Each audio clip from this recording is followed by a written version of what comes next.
আলহামদুলিল্লাহ, এই যে মাছ সব অপেক্ষারত অবস্থায় আছে যে খাবার কখন দিবে। তো আজকে আমাদের 10 মিনিট লেট হয়ে গেছে, এই কারণে সব মাছ আগে চলে আসছে।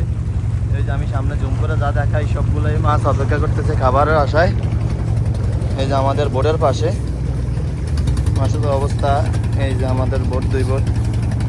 আলহামদুলিল্লাহ আমরা সকালে খাবার নিয়ে নামছি প্রায় 320 বস্তার মতো। এটা সকাল 9টায়। এই যে একটা মরা মাছ, একটা মরা মাছ 1 কেজি হবে, চালাবি